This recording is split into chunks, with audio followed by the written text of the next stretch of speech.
Hi there. Hope that you have been doing well and that your summer is not doing so bad. I know that we have taken a little break next week, but we are ready to continue with our live sessions and with beautiful people talking to us about retail and pop-up retail in specific.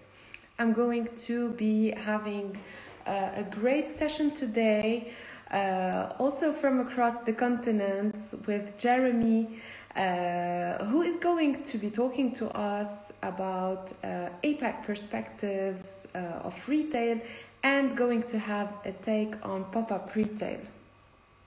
I hope that these sessions are being of interest to you, and please don't hesitate to get back to me with your messages if you feel like talking about specific topics. Hi, Jeremy. Hi everyone. You can hear me fine? Yes, perfect. The sound Okay, is perfect good. and the visual is perfect. So I Yeah, was I telling can't so do anything about my face though. I'm sorry. it's okay, me neither.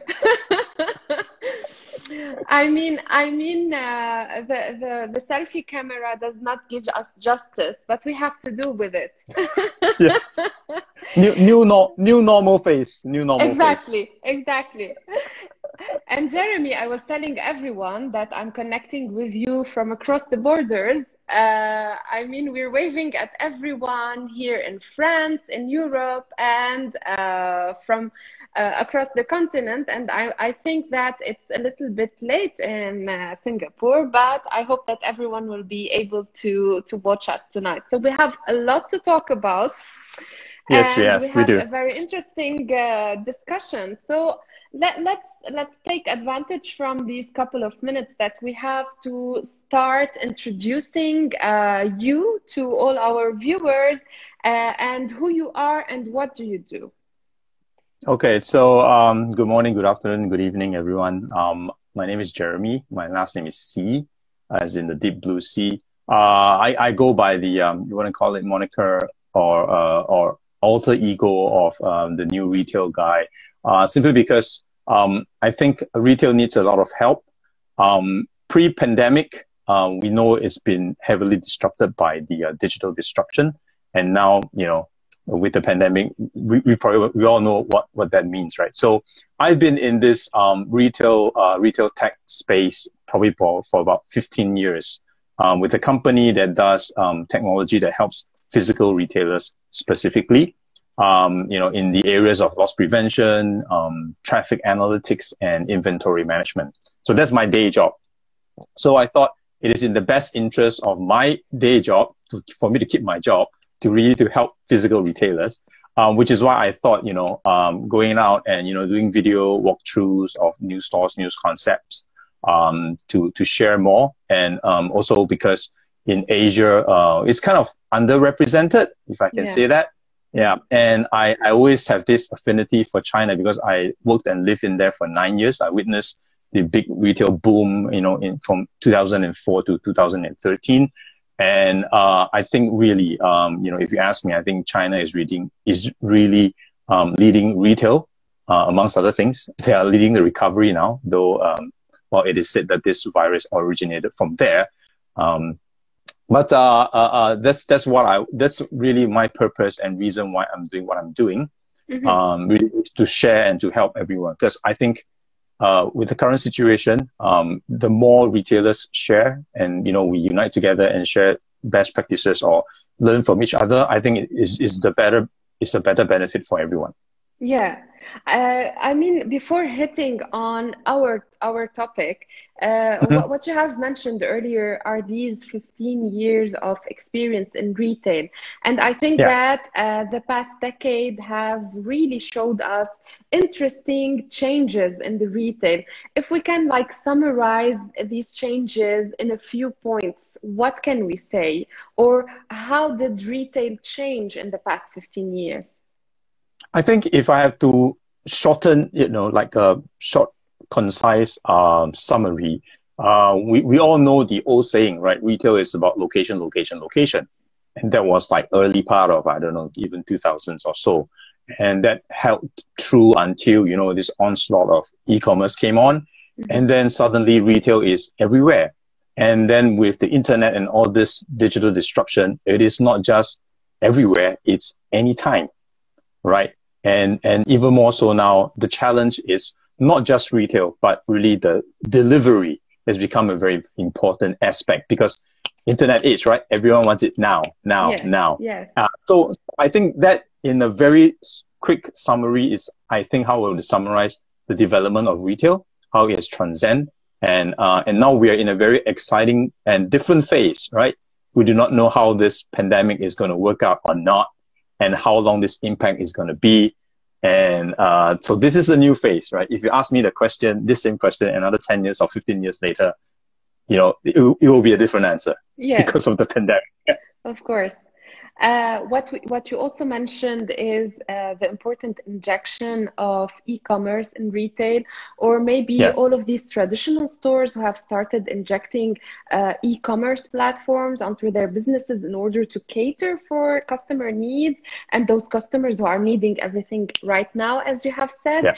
But lately also, I have looked at an article and it was really interesting, and it was saying that, okay, e-commerce is important and it's important to go and acquire customers online, but it has become very expensive. So retailers are also going back to offline as it helps customers immerse in experiences and get closer to the customer. What can you say about that?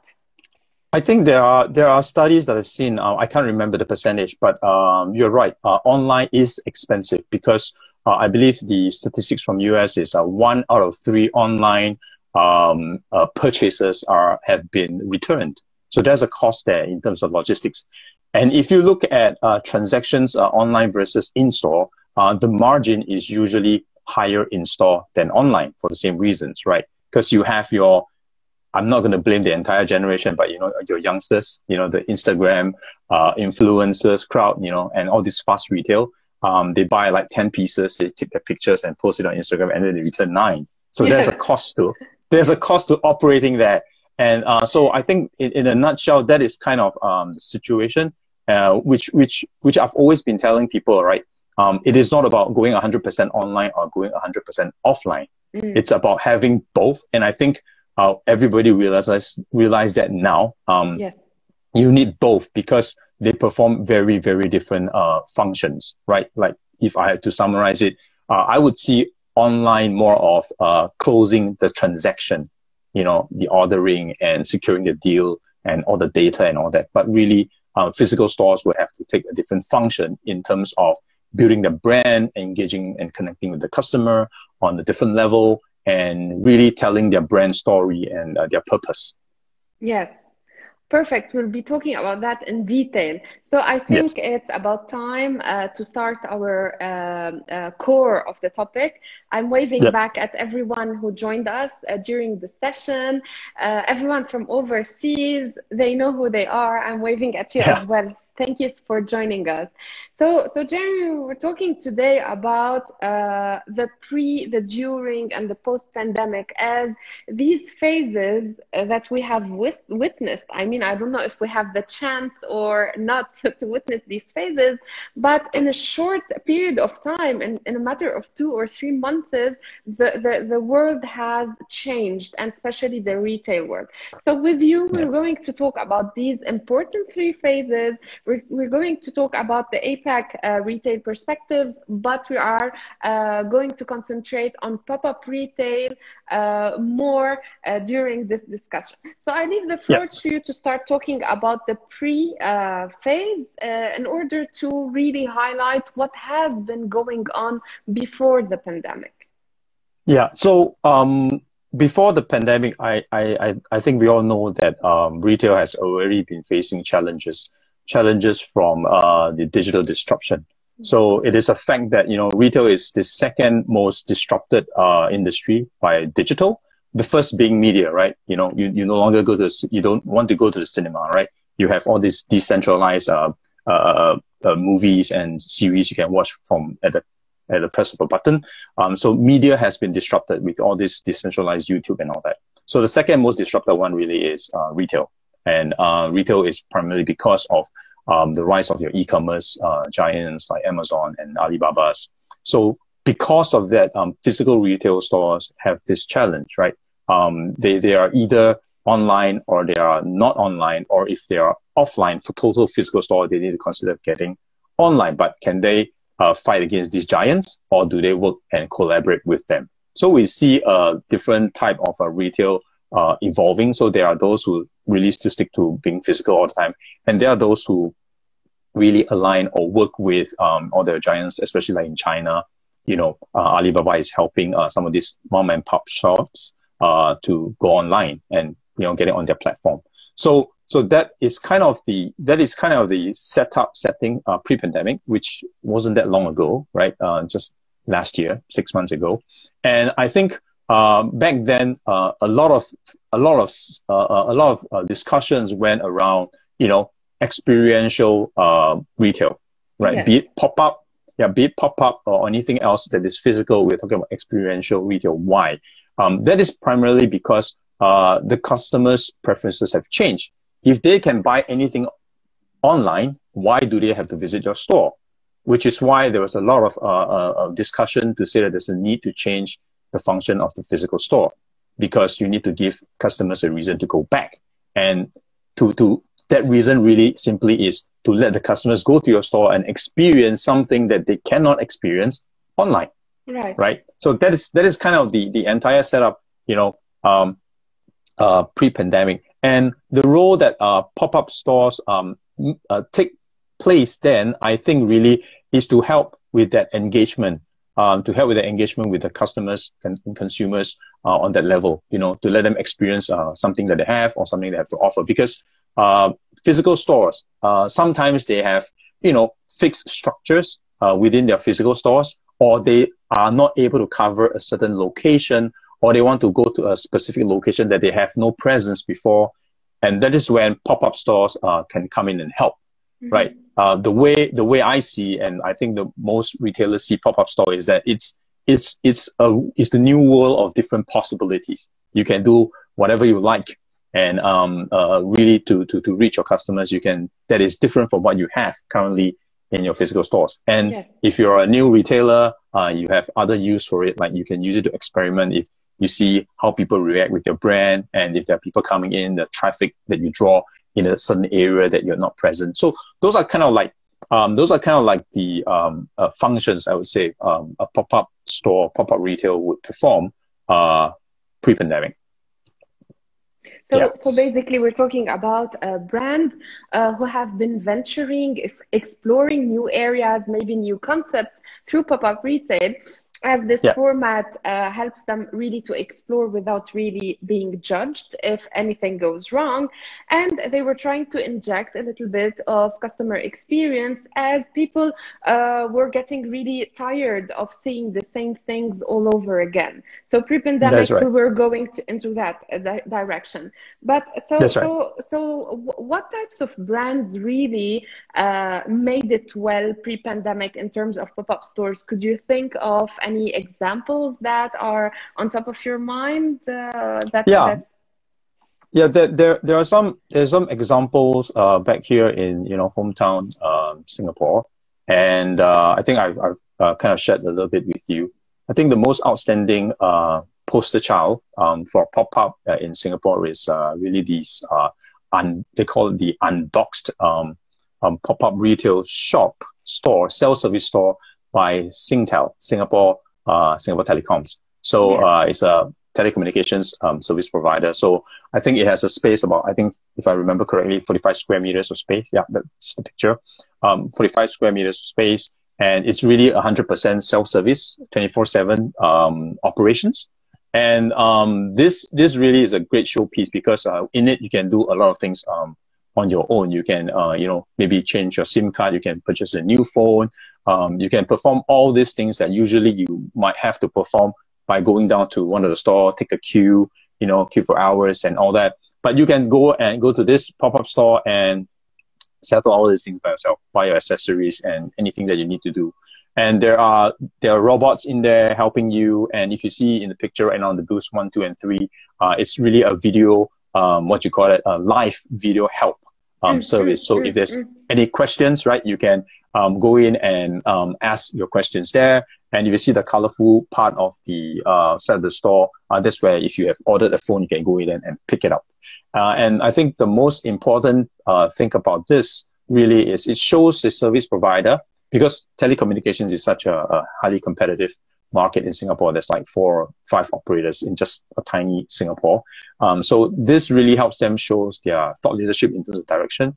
And it's quite interesting, because back then you would not think of self-service as a huge thing. But right now, you know, it's totally operated by robots, and with all that social distancing, this has become really cutting edge and very, very good. Very, very good for the current new retail as if they have become pandemic. The pioneers of this exactly concept. it's like they predicted it, you know, but of course they didn't. And I think I want to also mention that for this store, you look at the size, it feels like it's quite big, 45 square meters. However, they can pull this up and drop it anywhere else within Singapore. And that is exactly what they have done. So they moved this to a certain location.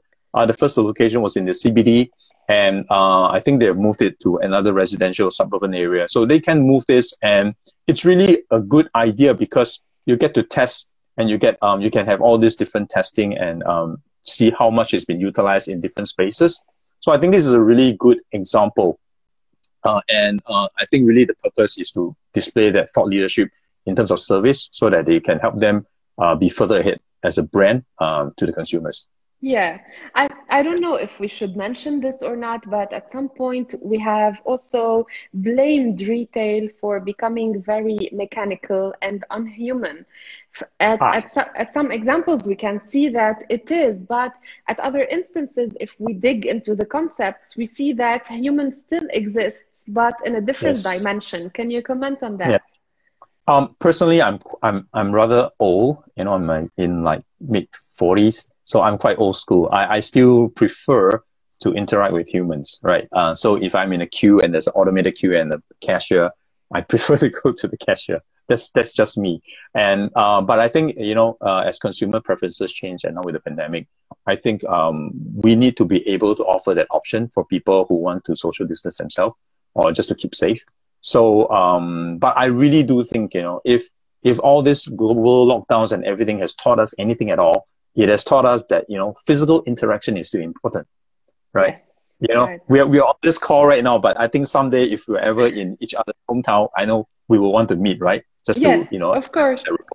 Yeah. So I'm still more towards a physical interaction, which is why I always think that physical stores are important.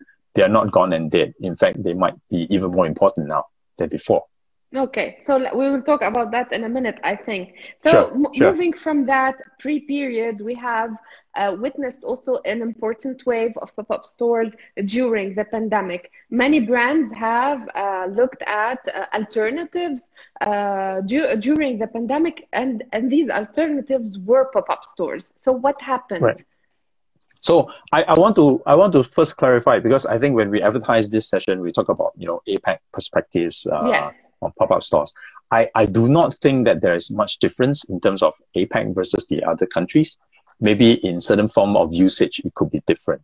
But generally, I think the purposes and the role that pop-up stores play is still quite globally quite the same. The only thing that is probably a little bit different really is just that, you know, it's in APAC, and we maybe sometimes you do things a little bit differently because of how diversified we are. I mean, it's kind of the same in Europe, because it's very diversified, you know, different cultures. Probably the only difference here is America, because America is quite homogeneous. They're still, compared to Europe and Asia, not as diversified. So I just want to clarify, you know, there's really not much difference. And now with this global pandemic, it does not discriminate retail if you're in US or you're in Asia or you're in Europe, right? It does not discriminate. So the point I'm trying to drive really is that currently what we are seeing happening throughout the world and at the same time to all retailers is kind of the same, right? whoever is still around that have not closed down, have not gone bankrupt or have shut the business, they are only thinking of one thing, is how to survive. And at the same time, other than big surviving, how to survive, that encompasses a lot of things that's in their mind. You know, it could be issues like cash flow, or most importantly, are the customers coming in? How do I get them to come in and spend money, right? And at the same time, they have the concerns of their own staff. How do I make sure that my staff are protected, you know, for this from this pandemic? Because if the staff goes down, they'll be closed as well. And also, very importantly, you know, government has come to play in this into retail now more so than ever. Because if the government announces a lockdown for whatever reason, that's it. You got no business. You can only rely on what's online. So these are the things that are kind of the same across globally. It's just that different places have different varieties and severity to it. Right. So so retailers are trying to survive. They're trying to get businesses. So I don't think that they are really in the frame of mind to think of, okay, I want to do a pop-up. Where should I put a pop-up? You know, I think that is the challenge, because retail needs to overcome this pandemic situation before pop-ups become relevant. And we have already seen in real life some of the changes. You know, in fact, if I could summarize 2 changes, I'm sure last month everyone saw the big news that Inditex, the parent company of Zara, is closing 1,200 stores, right? So they are trying to streamline or scale down the footprint because of the impact of COVID-19, right? So that's one trend we see. Retailers are trying to streamline and keep their costs low, or if they feel that they had overexpanded, this is the time they are coming and be more prudent about the space. The second trend we see really is they are going for smaller store formats and they are experimenting. I'll give you an example. Is the IKEA store in the city of Shanghai. It is different from how the format that they usually have, which is huge. You know, you go through, this section is the bathroom, this section is the living room, bedroom, and toilet and all that. So it's different format from there. It's really more of a lifestyle and home furnishing, but also the same thing, smaller footprint, but a different concept. So with these examples, you can really summarize that retailers are thinking of how to survive, and some are thinking of how to survive in a better way, or thinking of ways to reposition, make themselves slightly different to appeal to customers. Innovating and trying different things, because at the end of the day, in this pandemic times, there is no pandemic retail playbook. Everyone is trying their best to survive, to move on, to try and hopefully when this thing blows over, they can come back stronger than before. But nobody knows what to do now. Yeah. Because things are changing by the minute, by the second. You know, I just heard, right, like in Philippines, they've just gone back into lockdown. And we've all heard what's happened to Melbourne, right? Yeah. So there is no new normal. I want to steal this phrase from my other friend, right? Georgianne. She said this, there's no new normal. There's no normal. Because normal means it is consistent, but there is no normal right now. You know, things can change in a second. And that's the same thing for retail. I don't think pop-ups are on the top of their mind right now. Yeah. I mean, what also I was curious about. I lost you there. Oh. I'm back. Okay. Yes. Connection bug. I was curious to look at the proximity retailing. I mean, we have been listening more and more about retailers who are willing to go back downtown to open small shops, like the mom and pop format, concepts that are really simple, but that make sense to the audience, as people want to stay more around their areas, they want to travel less, they want to work from home, etc. So also this new normal has entailed the big brands to rethink their formats and go back to the city, as you said, IKEA or maybe Decathlon in France, and to propose to customers mini collections or collections that are relevant to their areas, etc. Do you think that these new new small concepts might reflect today cultural identities more than big players have been doing? I think it depends. I think it depends from country to country, right? But I think the trend is quite similar in the sense that on one hand, you have retailers who are trying to go down to the community level on a smaller scale, more personalized, and at the same time, you have the consumers who are going on community type of buying, right? For example, everyone living in the estate, hey, I want to order vegetables, right? Can we pull together? And then the retailer drives, provides the goods and come down to your community and do that kind of a trade and sell. I think that has evolved primarily because of the pandemic. But we do not know how long this pandemic is going to stretch out. This trend could stay, but it could also disappear at the same time that the pandemic disappears. So really, I don't know whether there is an advantage to that trend or not. It boils down to basic economics, demand and supply, right? If a certain retailer is smart enough or he wants to try that, experiment with that, yeah, maybe it could work for them in the short term. With social distancing, people don't want to travel far. The community side, the consumer side might also be willing to do that, to purchase. So it really depends on the market forces. It will depend on culturally or geography wise if that will work out. Do you think that customers have become more forgiving during that pandemic era? I mean, if we're allowing customers to tell us what they want, and if we try to cater to customers in the way we can, does it mean that we're going into that forgiving relationship or not? The reason I'm smiling is because with human beings, we never know. There's always extremes, right? Yeah. There are people who reacted to the lockdown. Oh, that's fine. It's okay. After the lockdown finishes, there are people who I still want to stay at home, but there are those who said, I need to get out, and then they don't care about, putting on masks and all that. So human behavior is really, really very hard to predict. I don't know. I don't know the answer to that. It could be. There could be, but I think really the advice here is, let's all be decent human beings, right? The pandemic is tough enough to get through. If we should really just to be nicer and more forgiving. But I do think that generally, as far as I can see, right, in Singapore, people are more well behaved, but there are always exceptions.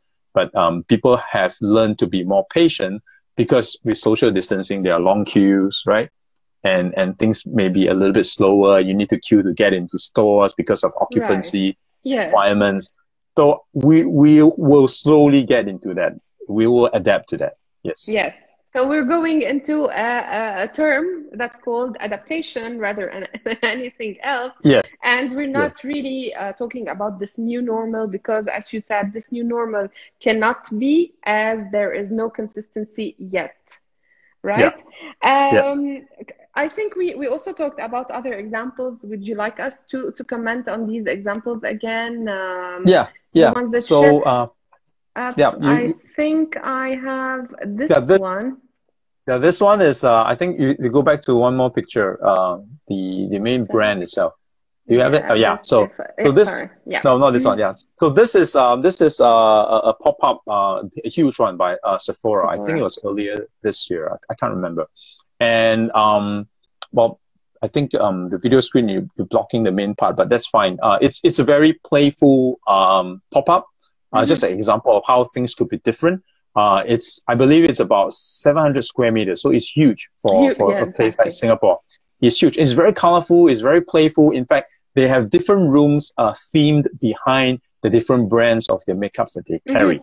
Okay, so like Urban Decay has a different theme, and some other brands have a different theme. So the purpose really for this pop-up is really directed at rewarding their customers, and at the same time, they want you to download their app, make an appointment before you can go, but it's free. It's free. So those are the requirements. So you see here a very good way of using pop-ups really to reward and continue building the brand with your customers, your loyal customers. And at the same time, you get them to learn to do something differently, like interact with you online. you know, Yes. sign up with their account, that kind of thing. So I think this is a good example of how we can use pop-ups. And I thought it's really colorful, and, you know, and it's free. Everyone wants to go for something that's free. So this And, is one example. and we have Yeah. seen that with these examples of pop-up stores, customers come and they spend a nice time. The purpose is also to have them take pictures, share them with their Yes. communities. Yes. To Exactly, to further get the spread word that. out there. Exactly. Yes. To build that community of customers. And if we may talk about the expenses of these types of pop-up stores, I mean, to be able to recreate like such scenes on 700 square meters, more or less, it's really expensive. So what can you say about the investments that are put in these types of pop-up stores, and maybe how can brands benefit from making money somewhere else later on? Yeah. How is that formula done? So this is the thing, right? When we talk about physical stores, and earlier we talk about, you know, experiential and all that, the role of the store has to change, be it a physical store or a pop-up store, which means to say, what we used to measure in terms of a pop-up store or a physical store in terms of revenue, right? Revenue per day or revenue per square footage, that has to go. Yeah. You cannot measure the performance of a store by revenue. Yes, ultimately, you still need to do and make money and do business, right? But in this case, everything is free. The investment is a cost, right? But if you see it as a cost, it will forever be a cost. You will never do this if you see it as a cost. But if you see it as an investment in the brand, you see it as an investment to return something to the customers, you're building your brand, you are connecting and engaging with your customers that they have never engaged with you before. Mm-hmm. And then there's a value to that. Yes, it's very hard to attach a value because you probably can't say that, oh, I've acquired, you know, 1,000 new signups and all these are 1,000 new customers who come to the pop-up store and they're going to spend $1,000 each, and that's X amount of revenue from this pop-up. And then you see there's a return on investment. You probably cannot calculate and attribute that kind of calculation. It's not so straightforward. So you cannot make money back from this. You can't. And there's no way you can attribute the next 6 months later, because of this pop-up, you have this incremental of business. It's impossible to tabulate unless you have some promotional way of having what you call it, promo codes that is tied into this. Yeah. Unless you have something like that to track, it is almost impossible to justify this cost, which is why you should not justify it as a cost. You should see it as an investment. You should track your KPI by number of people who came in, number of new signups, and then track their spend, track the spending if you can, right? Mm-hmm. And really the reason why you want to do this is to transport your customers to an environment so they experience something that they will not ever forget about you because they have this experience. And the next time they think about buying makeups, guess who they'll be looking for online? They will be thinking for you. Oh, yeah. It's a long-term strategy. And you really need to build that brand story, that purpose. And that's where this kind of investment comes in. Yeah, and I mean, pop-up stores have also become like communications tools. Brands are investing less on traditional advertising or traditional media and putting that money into pop-up stores because they can have a synergistical effect on the brand and, as you said, get people talking. And this is the most important thing. And so this really is helping also brands rethink their ways of doing things. As you said, as you mentioned earlier, in retail, we always played by the book. I mean, we had a visual merchandising book, we had a strategy book, etc.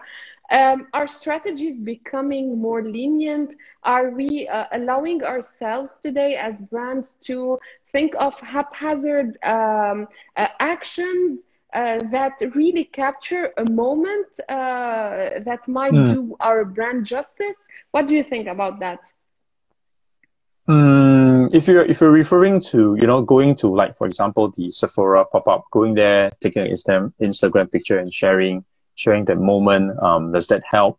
Whether that is a good strategy, I mean, I really don't know, really. But the point is this: whether you call it haphazard or more planned, more strategic, I think there is a value in all this. Like you mentioned earlier, in the past, brands will advertise on TV, right, radio, whatever. So the reason you want to do a pop-up store is really to have a physical interaction, which you can't do on radio. or TV, right? Or now internet. So when people come and they do that sort of a taking Instagram picture and sharing, there's actually advertising value in that. Is anyone calculating that? Is anyone calculating that? Because that will actually come into, if you really do calculate that, right, there's a cost, there's a value to that should defray the cost of your investment in a pop-up. So I'm not sure if I answered the question, but I really do think that strategy is still important, especially strategy of your brand. Because we all know that a lot of these chain stores that we see, like Payless shoes in the US, they closed thousands of them. This is pre-pandemic. They were not relevant because they only sold cheap shoes, and you can buy cheap shoes on the internet. So they didn't have a reason to exist because they were not offering any sort of a differentiated experience for the customer for those going into the store, right? How are you going to convince people to get out of their house, drive down to find a parking space, go into your shop and to buy the same shoe they can get online and not having to drive and do all the physical stuff. Yeah. So in that same theory and same vein of things, be it pop-up stores or physical stores, you really need to think about what experience you can offer that the consumers cannot experience online with you. So we're talking about then brands giving experience, but disseminating the idea of a purpose. We have to go and find the brand because there is a purpose. And what you mentioned earlier also about the storytelling, brands really need to communicate that story. Could you elaborate a little bit on that, please? Yeah, sure. I was going to say that the brand purpose is becoming more and more important with the younger and younger generation, right? Like maybe for our generation, the brand with a strong purpose would be like, Body Shop, right? Everyone knows Body Shop, right? Championing the cause and purpose of nature and all that. So if you look at other stores, like I can't think of any example at the moment, sorry. But increasingly, the younger generations want to know what your brand stands for, and it's no longer about I sell the best shoes. Okay, let's take a very simple example: Nike, right? What does the brand stand for? It could mean different people have different interpretation of Nike, but Nike is not about, hey, I'm selling shoes. No, right? Nike is about this sportsmanship, professionalism, this quest for excellence that athletes have for perfection, going beyond what you can do, performance. The mindset, the attitude. That's what the brand purpose is, right? To be the best that you can. So that's what their brand stand for. And if you see their advertisement, even the recent one that's blowing up the internet, the one with the split image of the athletes with that editing, it's really about overcoming the current situation and all that. So that kind of a purpose and advertising, if you translate it into a physical store or pop-up store, it will be very different. You might not even see any shoes in the store. Yeah. You know what I mean? You might not even see any merchandise because they are clear in what they want to represent. They are clear in their purpose, in their brand value they want to deliver to the target audience. And when target audiences resonate with that brand purpose, they will be loyal to you for life, perhaps for life. And loyalty is very important because if they are loyal, they will probably rarely ever switch brand, and you can milk that customer's entire whole lifespan and keep spending money with you, unless you represent yourself wrongly in certain aspects, then they might leave you. But that's very important, increasingly important now, because of the internet, because of consumer preferences, because of new challenges and new competitors. Like for Nike, you have Under Armour, right? Adidas has always been there, right? Under Armour is a new challenger. So because of all these various aspects, you need to be able to communicate more than what you stand for, more than what you sell. Okay. And I think it's important. And we are seeing more and more new brands that are rising and really putting themselves there on the game. That these new brands also with a purpose. I mean, if we're talking about sports brands, I don't know if we can mention, for example, Lululemon or Sweaty Betty. Lululemon is a good one. Yeah. Yeah, like these concepts that are evolving and that are breaking the monotony, I think, of what we have been seeing for a long time in retail. Um, Exactly. you have also said that you would be interested in sharing Yeah, I want to some ideas about this pop-up store. I'm not sure. I'm not sure about how things go in Europe or US, but I think in Asia there's a very unique thing in the food culture thing. So this pop-up store is was when in Singapore. There's this very famous brand in Japan called the Ichiran ramen. If you go to Japan and Tokyo, you definitely have to try it because it's a very unique concept. It's a self-service. You put in your coins inside, and then you press a few buttons on what you want to customize, and then you go to this little small cubicle, like literally this kind of space, and they serve you, and the food is really good. Yeah, this kind of cubicle, and the food is really good, right? So for this pop-up in Singapore, as you saw in the picture earlier, it's a huge queue because Singaporeans love food. This is a very famous ramen brand, and I think this is a pop-up store that's done quite differently because I don't think usually you see food pop-ups in Europe. I'm not sure. Yeah, but this is interesting because the reason I think for this pop-up really it could be used to promote their brand because not everyone can go to Tokyo to try. They might have heard of the brand, but they have not tried it, And more importantly, I think it's good for experimenting and testing of market. Yes. Testing of market. Yes. So this is one other function that people should consider about pop-up stores. So like I mentioned earlier, because pop-up stores gives you that flexibility, you are not tied down to a specific rental. Mm-hmm. You can come out very quickly. You don't have to commit long periods of time, which is what's happening right now. A lot of retailers are suffering because, they sign on leases for years and no customers coming because of the pandemic. So this is one function pop-up stores could help. If you are planning to go into a new market, you're not sure if people know your brand or you just want to test the market. Yeah. So not only, here we're talking about a concept, but we're talking about a brand who is looking at a new market, maybe to reinforce their brand image or to test whether they would be coming in or not. It's a beautiful example. Thank you. Yeah. We have talked about important phases that retail have been going through for the past 6 months, the pre and the during. And I know that we cannot talk about the what's coming next, but what would be a good way for brands to prepare for this uncertain future? That's a I don't know, billion dollar question. I think if anyone can answer that person will be very, very rich. I hope you can answer that, and then you really be rich. I'm trying to. we're all trying to figure it out, right? Because my question will be, okay, tell me a retail expert who has been through a pandemic and can advise us. I don't think that has happened. The closest is SARS, but that was like 10 years ago. Or the next largest scale one was, I don't know, the Spanish flu or something.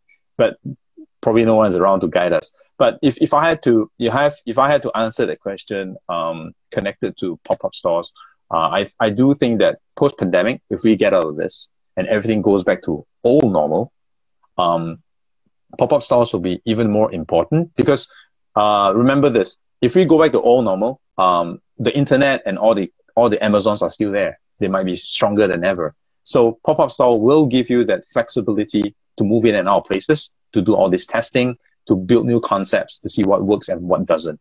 It gives you that flexibility for experimentation. And do not forget, like I mentioned earlier, because of what the pandemic has done, I think retailers will be more prudent and more cautious before they commit to a flagship store that's 1,000 square meters. That kind of situation is going to be rare and few in between, assuming they survive, because cash flow is going to be a problem. You not know when will COVID-21 strike or COVID-23, who knows, right? So they'll be more prudent and they have already downsized. So they would, I think, pop-up stores will be a very important tool to help them recover, I think, because of the nature of pop-up stores. It's more flexible and provides you options.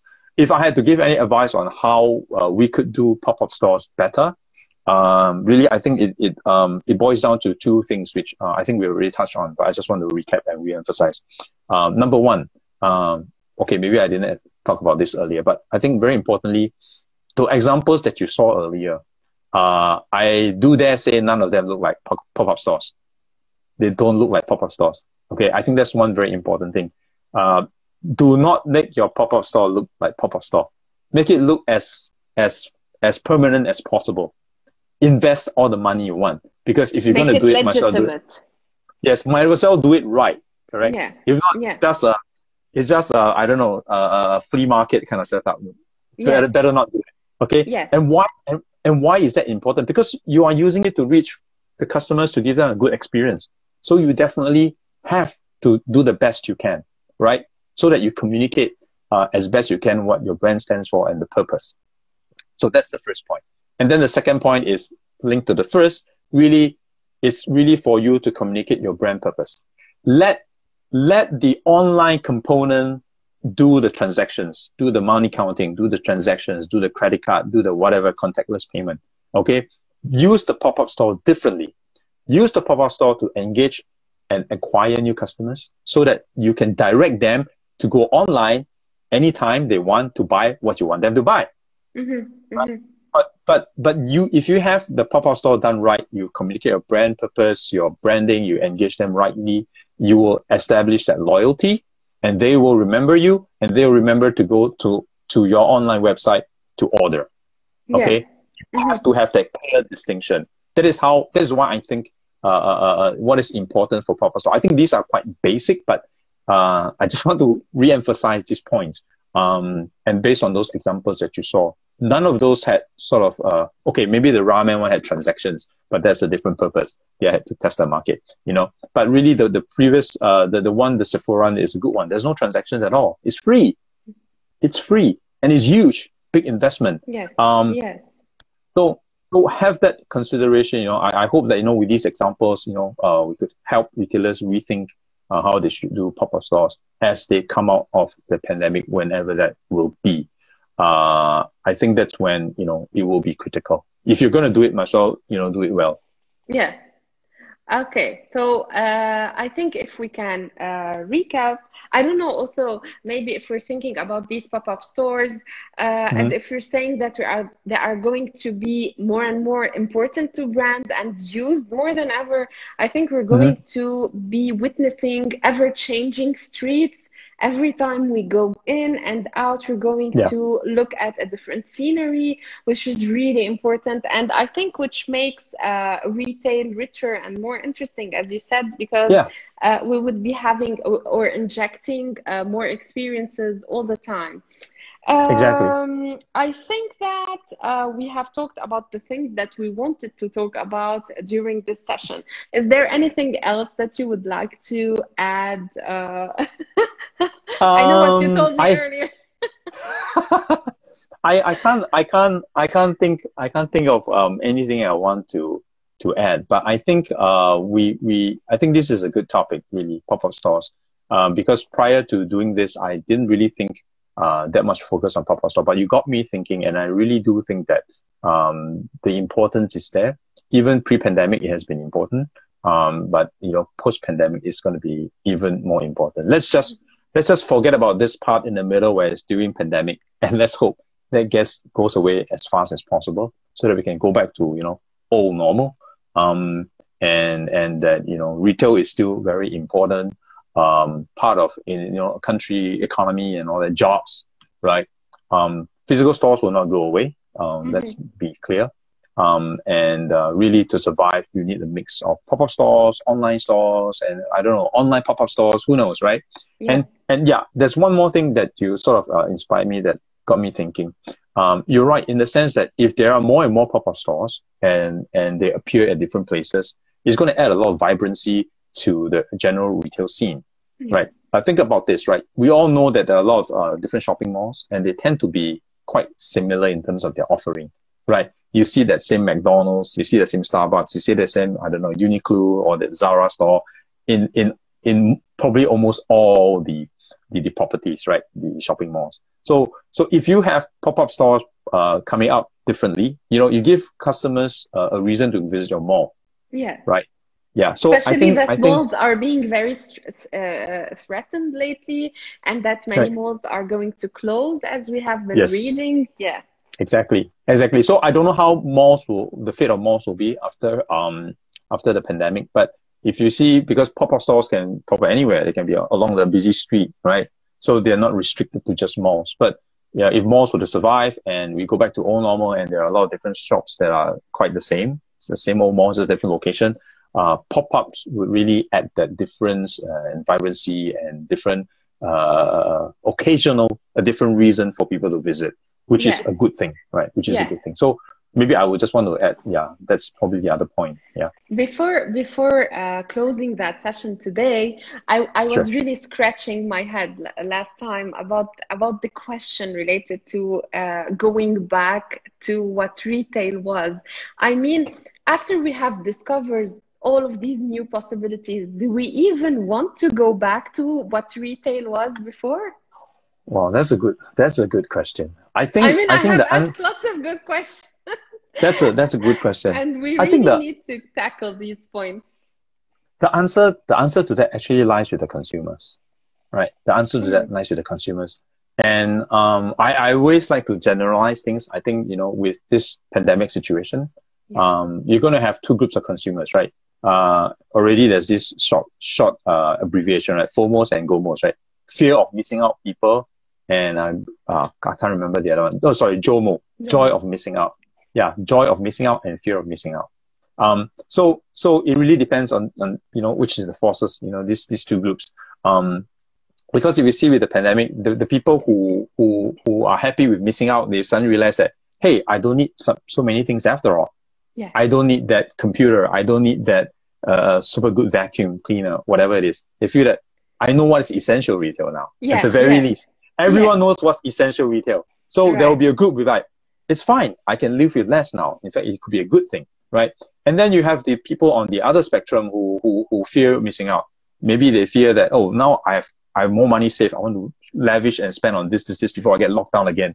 I want to buy the best furnishing for the house, right? I just read the report in Australia, Bunnings, the home improvement store was the one with the most online visitors during the lockdown period, right? So you have these two group of customers. So whether retail is going to be you know, all normal retail is going to be relevant or not, I think it depends on the customers. But we don't know which group will be the majority.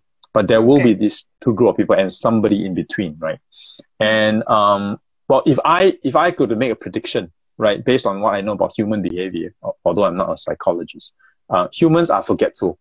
Humans are forgetful. So for those people who think that, I know what's essential retail, I'm fine with that. And for economists that are more to consumerism, you know, they will follow the fear of missing out sooner or later. You know, oh, my neighbor has that new car. I also want a new car. There will be a time after a while they forget about essential.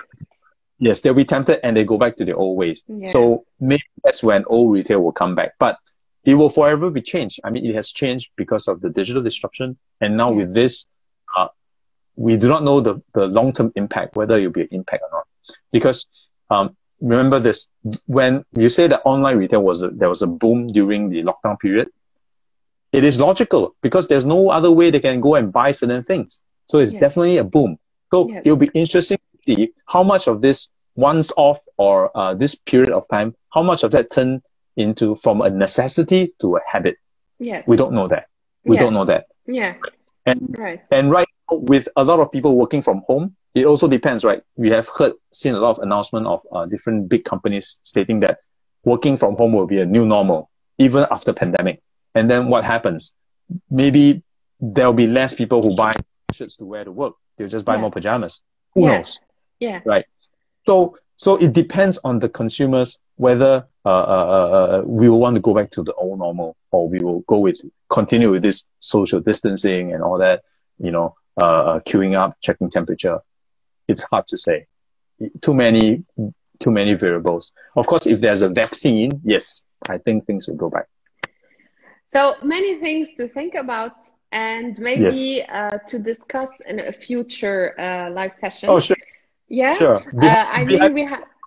Yes, yes, we should. We should think of that soon. I mean, we could tackle either the customer part or the brand part in order Yeah. to add to that beautiful discussion that we have had. I Yes. think you have seen all the waves and the hellos from people over to you.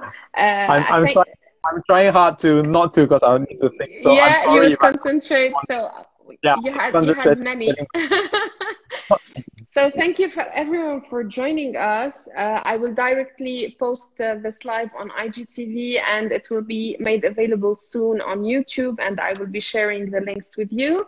And I thank you, Jeremy, for this beautiful discussion and Oh I hope that we'll be doing something fruitful soon and discussing an area of yeah, interest sure, sure. soon. I thank Thank you. you. I thank you for this opportunity, and then to all those that has waved to me, I have not waved back. I'm really sorry. I was really trying to focus on the questions because Galia here threw me a few curveballs I wasn't prepared for.